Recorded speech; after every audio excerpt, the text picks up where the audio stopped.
Now, some of this is going to seem kind of radical at first because this isn't the kind of stuff you hear educators or people from the Department of Education discussing because, well, quite frankly, if we follow this, they'll be out of a job. The first thing that I feel like public schools need to do, well, it's not just I feel, I mean, this is what's got to be done. Public schools need to stop taking federal and state funding. This will free them from the control of government, okay? Because, it's like the old saying, he who pays the piper calls the tune.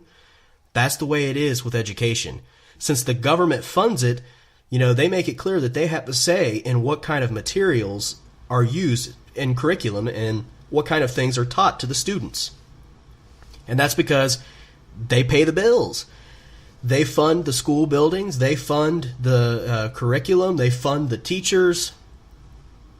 He who pays the piper calls the tune. So they will continue to have control over curriculum and things like that so long as schools continue to take the funding. Now, a lot of people call for defunding at the federal level, but then, still funding schools through the state level. I don't think that's a good idea either. I still think that is just too much government interference. It's just trading one government for another. I think that the most viable option is for schools to become funded by the parents in a local community. Now, the reason why I think that's a good idea is because it brings education back to the parents, okay? It brings that responsibility back to parents.